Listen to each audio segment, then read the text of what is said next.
Alright, what's up you guys? Anna here from Team Outcast, coming at you guys with another deck profile. And I think the map's kind of an indicator of what we got today, baby. But, what do we got? So I was playing ABC about a week ago. Ancient Fairy got hit, so I stopped playing that because the combos were just really hard to do. Or not really hard to do, just more reliant on certain cards. But I'm playing Burning Abyss right now. And the past two tournaments I've went to, I'm 8-0 playing it. I've played Galaxy Eyes. I've also played Light Sworn. 4 Ultrageist. That's 6. 1 Magibullet. And I think one more deck. What was one more deck, Anna? I don't remember. I think that's about it though. Like, that's only 7 decks. I know, but there wasn't anything like important to play against. I think it was you, wasn't it? Didn't I play you Friday? I didn't play you Friday. I scribbed out Friday. Cosmo. Oh, and Cosmo, that's right. It was that match was fun. It was a blast from the past with my buddy. He was playing the Card Demise variant in game 2, and he drew 3 ships that Card Demise and a Solemn Warning. Or Judgment. Shitty. Yeah, I decided to play BA until next week. Next week there will be an upload for the new Sky Strikers, and even if you guys would like it, I will do a Fur Hires as well, because I'm going to get all the set and have everything. So I'm more than happy to give you a deck prop from both Fur Hires and Sky Strikers. This way you have one of each. Or if you want any vampires, let us know too. I'll be the one to work on that if you guys want. There we go. See, we got 3 deck profiles for you guys. We just got to get some last minute cards. Just let us know which one you guys would want. But besides that, I think this version I'm playing isn't the one that people would think. It's better. I would personally say it's better in my own opinion, but it's also my play style. A lot of people do play the Sekka's Light variant of this deck, and I don't like it. I think it's okay at best. I don't think it's necessary, just because, like, you need, like, just in general, like, even playing, like, pure VA, you want to, like, at least resolve, like, a Fire Lake or a Traveler. Obviously, you're not playing that if I could play Fire Lake and Traveler, I would be playing right now. But, like, a lot of times, like, that's one of the things, like, interferes with, or you don't want to be able to play your anti-spell, or just things like that. Things like you would need to, like, your warnings, your judgments, your hateful cards, essentially. Only if we had Sherbini. But besides all that, let's get started. So, of course, you got the usual 3 Skarm. You can't not play it. Yeah, that's true. You can't really play. You have to play Skarm. You have to play 3 of it. Like, there's no ifs, ands, or buts about it. Yeah, that's a guaranteed 3 of every time you play this deck. Next up is 3 Farfa. If I can get my hand, there we go. Farfa is just... he's just so good. He's a disruption on your opponent's turn with a Beatrice. Like, technically, you have upwards to 3 disruption plays. Because you go Beatrice to get send Dante or detach Dante, send Farfa. Farfa Dante's effect will activate. Depending on if you need the Farfa to go off, which usually I put Farfa as Chain Link 1 and Dante is Chain Link 2, so I don't have to worry about anything. It works just as good.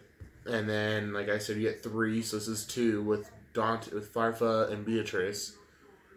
Because Beatrice gets you a monster if it's destroyed by opponent's card effect or by battle, and then you can get and then you can go Pilgrim for another card. Next up, we got 2 Barbar. This is actually a little bit of a different idea. Not a lot of people play Barbar at 2. I'm also planning ahead with this version of the deck to play a couple extra names. That's why there's an extra Barbar in here. That's why I'm playing cards like Alich and Calcab, because of cards like Sherbini when it comes out, so I have extra names. And then just like this alone is just a really good card, because it applies so much extra damage. Like, even if it's only 300 damage, you can still end up making Dante, that's like 2,800 damage plus whatever else. So that's the reason why I play him. Also, he's also a really big body. 2 Libic. So if you don't know what the hell I do, I'll go back through. I did forget that. So Libic lets you special summon from hand and negating its effects permanently. Firebar, when it's sent to the graveyard, Banish up to 3. banish up to 3 Burning Abyss cards. Burn for 300 for each one. Farfa, banish monster till the end of the turn. Scarm, search until the end of the turn. Scarm, search for a Dark Fiend at the end of the turn. Yeah. And then Stupid they all have... Fiendish Riot being an Earth. Actually, I don't really use it. You can also search a Lilith with it, which I've done multiple times. But they also have the same main effect, which is that if you have no spells and traps, special summon this card. And then you play 2 Fiendish Rhino Warrior. I'll probably bump this up to 3. But I think 2's fine where it is right now. I think it's just really powerful to play. Just because you can make sure stuff doesn't die at any point. And it's a Foolish Burial. Then we got the 1-ofs. Graf and Sir. Unfortunately. Ripperonis, my boys. Graf lets you special summon deck Sir, special summons from graveyard. Calcab lets you set spell trap cards back to the hand. Rubrick, as people call him. I would call him that too, but I don't think he's a brick. I think he's just an extra name for a free special summon that you don't have to worry about. And he's a huge booty. Yeah, that 21 booty is pretty big. 1 Alec, because he's just there as an extra name, and he negates monster effects, so you can play around with it. Torgud, Torbay. You don't have a choice, though, If she was at 3-man, this deck would be nanners, but no matter what, it's still a great card. I've only made, if I draw her, opening hand, she turns into a free Dante. If not, I search her, and then I hold on to her until I can clear out my extra link zone. Hand traps, 2 Ash Blossom, Joyous Spring, 2 Ghost Ogre. I would play Droll in here, but I don't have any right now, so I'm playing with what I can get. And this is actually still just fine. 2 Lilith. So I play her. Spice! There's multiple reasons why I play her. My opponent went first. He was playing Magic Bullets. And so I went first. I set Compulse, Strike, Dante, had a Tour Guide in hand, and I think I had a Barbar in hand at that point. One of those 2 in that order. So while I was playing, he goes, Summon Magical Musketeer Caspar, activates Desires. I chained Ash Blossom negating it, and then I asked for Resolution, or asked if he had any response. Then I chained Compulse, targeting the Caspar. He didn't have anything. On my next turn, I ended up OTKing him. Because you special summon this off Tour Guide, you get a 2,000 body. A 2,000 level 3 monster. That's pretty good. And if she's normal summon, she goes down to 1,000, ship her off, get a card. Yeah. But it's just one of those things that I play. Most time I don't ever use it for anything, but so I might cut it eventually, but that's fine. On to the spells. 2 Twin Twister because, discarding. And because Ultrageist are a big thing. Yeah. 1 Geki. Can't ever go wrong with the Geki. 1 Foolish. So sexy. And that's it for the spell cards. Traps. 3 Infinite Impermanence. I think this card is broken. Can't ever. There's a reason it's a $70 card. It's like 90 actually. Is it? Oh, yeah. fuck. So it's held its value since Sneak Peek. Yeah. That's actually ridiculous. went out, Sneak Peek days were like 70. Okay. 3 Strike, which I am going to be cutting and not playing in any of my decks from here on out. Any Solemn Brigade cards. Because the new the new rule that we're getting of End of match rules. End of match rules, like time and all that. I'm not wanting to risk it. I'm gonna, like I said, I'm probably gonna either play this for Nationals, or I'm gonna play Sky Strikers. More like Sky Strikers, depending on whether we get Cherubini or not, will be your deciding factor. Not just that, and if I feel like I can do good with Sky Strikers. Fair enough. 2 Torrential because watching your opponent. Oh, I played Murmo. That was the other deck I played. So it was less Ultrageists. Yeah, there was only 3 Ultrageists. Okay. I don't know. It seemed like a lot of Ultrageists. Yeah, I play a lot of Ultrageists. But besides that fact, my opponent he went completely in. I ogred his Megalo, and then he goes instant fusion into Rare Fish, and then I compulsed it back, and I won that game. Game 2, or no, I still won that game, but I think that same game I had a set Torrential, and I didn't do enough damage to kill him, so then he popped off again, and when he popped off, I waited till he summoned his 4th monster, flipped up with Torrential, and that was game. Torrential is a game winner. My friend soul charged for 4, and we went Torrential and GG boys. proceeded to burn for game. And then we played 2 compulsory evacuation device. There's a reason that card came back up to 3. It's really fucking good. You know, no one thinks about it, but it's really good. It completely stops link plays. It's because, I think a lot of it is because like we were in a non-targeting format for so long. The fact that cards can actually target other cards now is fucking insane. Yeah. And then the last 2 1-ofs, Solemn Warning and Skill Drain. Can't ever go wrong with Skill Drain. Decks that can main deck Skill Drain are just they have an advantage. Yeah. So I noticed there's no anti-spell. I know most BA players will play anti-spell. What kept you from playing that? One, I didn't have any anti-spells. But if I were to continue trying to play this deck for Nats, I would actually cut the 3 Solemn Strike for 3 anti-spell fragrance. Okay. And take out the warning for something else. But like, as of right now, I'm still going to play the Solemn Brigade because I can still do damage. Yeah. And abusing Barbar's ability to burn your opponent is really powerful. See, I think you get away with playing like either like maybe a warning just because you do have the Barbar. Like you can max out on like your damage points. Yeah. In this deck at least. I just feel like the warning or the skill drain come new rules because you can make up that damage from activating it. I can only do 900 out of 11 for them still short 11 if I'm not in battle phase. So it's kind of one of those ones I wouldn't risk it. But I'm saying they're more optimal plays than like a strike. Well, a strike would be more optimal than warning. What am I saying? Yeah. But either way it works. Sorry. I would mainboard anti-spell, but don't have any. And if I were to play it, I'd be playing anti-spell just to shut down Brandish. Yeah, Brandish or Sky Strikers as they're called, and then I would be mainboarding Joel and Lockbird as well. Fair enough. So we have 1 Dante Pilgrim. I love this card. Purple Dante. Purple Dante. Or the better Dante of the 2, I think. 1 lets you mill. This one can't be targeted by your opponent's card effects, so you can completely shut down Ultrageist with it. You can draw a card, and when it leaves the field, you eat a card out of your opponent's hand. 1 Virgil. Virgil just spins back a card. I don't ever make him, but, he's just there.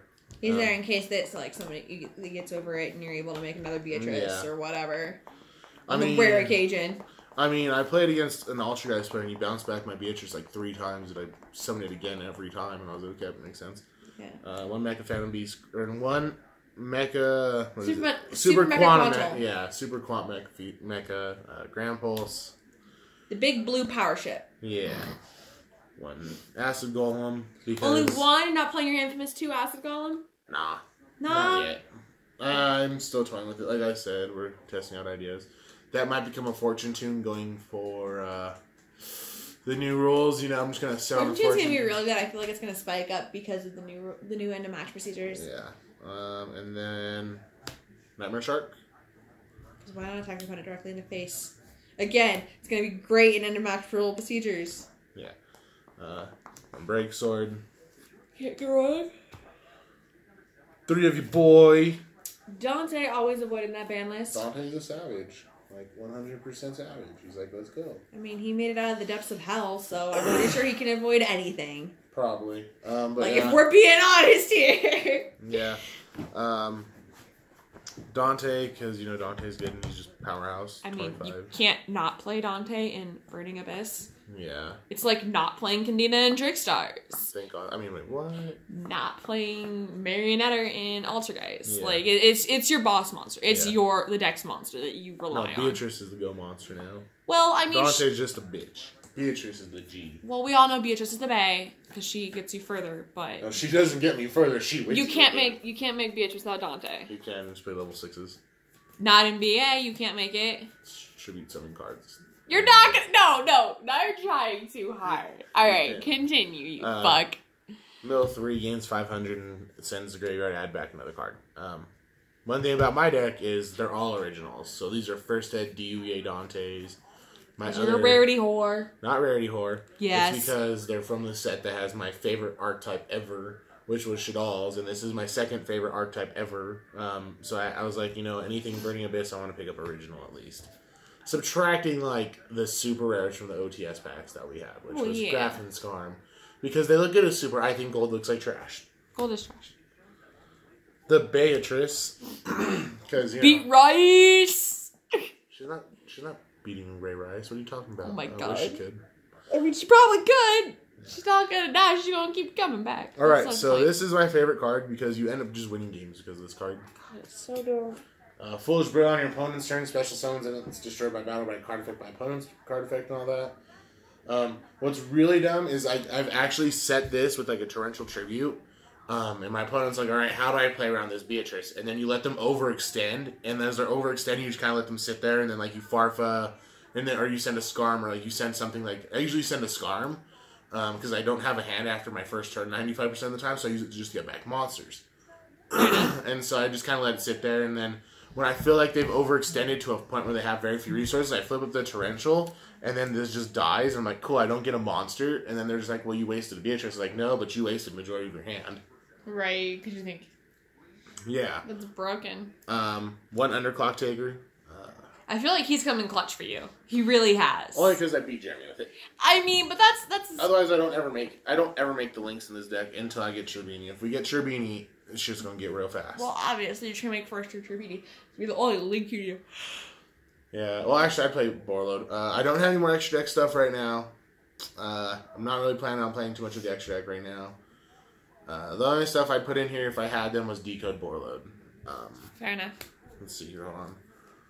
1, 2, 3, 4, 5, 6. God, I can't see my count today. Excuse me. 11, so I put in, since I have 11 spots left. 4 spots left, baby. Yeah, 4 spots. I'd put in one of the Fortune Tune, Borload, Decode, or Borload, Decode, maybe a Saryuja, because technically I can make a Saryuja in my deck. I mean, I don't think it's necessary. Yeah, but I'd play those 4, but, or one other, there's like one extra spot open, so like, I would probably cut the Acid Golem, just play Fortune Tune, and then, make an extra Reaper's target. Fair enough. Side deck's based what I've always been playing. I haven't really changed it, so I don't really go into that too much today. Alright. So any final closing statements you want to say? Any shout outs today? Shout outs to my boy Jeremy. You know, he's been helping me with my deck ideas. You know, we talked about different ways that I want to play today, like what a good build is, and like this is mine and his idea that we put together, and it's your guys' baby. I mean, and it's worked pretty good, like from what because I'm not playing all the cards we talked about, but like I still think it's a really good deck. This deck plays around hand traps, so you don't have to worry about hand traps at all. Like, cool, you're gonna draw me, that's fine. I don't really search my deck. Okay, cool. What are you gonna do? You're gonna ash me? Sure, I still know his cost. Or you're gonna ogre me? Cool, I'm just gonna plus. Like, right. Please ogre me. Yeah. So you tell your opponent, please fucking ogre me. So it really doesn't matter what they're doing most of the time. You just kind of like, I win. But besides that, I think this deck still has a good shot to win any tournament you go to. You just got to know the matchups really well. You just know how to play around certain things. And just know the deck like you do inside and out. Yeah, you need to know the deck, and with that also you need to know when to disrupt the plays of certain things. Like, so against Ultra guys, they try to go off. So say they try to go into their usual plays. They go into their usual plays. You just farf out like a key card, and they kind of lose. But another thing with this deck is you need to know what your chain links, how to place your chain links correctly. And that was one of the first things I learned when I started playing this deck, because I thought it was just mill, get a couple effects, beat people down, go to defense. Because I was really bad when I first picked up the deck. My buddy then explained to me, he's like, when you play this deck, you need to like put your chain links in the right order. And I mean, it's crucial. Like if you're in a really bad situation and you need certain cards to go off, like I've had times where I've just sent a Farfa and had a Dante on board, or in my graveyard, like I'll detach the Dante from Beatrice and then send the Farfa. And so like in certain situations where it's like I need to ear my opponent's monster, so for against Mermails, I would be like chain link 1 this, chain link 2 this way you can't get striked. And like you just play around it with all the different abilities. Makes sense. But other than that, shouts to Jeremy, shouts to Anna for help doing the deck profile. Always, baby. Other than that, I think I'm good. All right. Team Outcast signing out.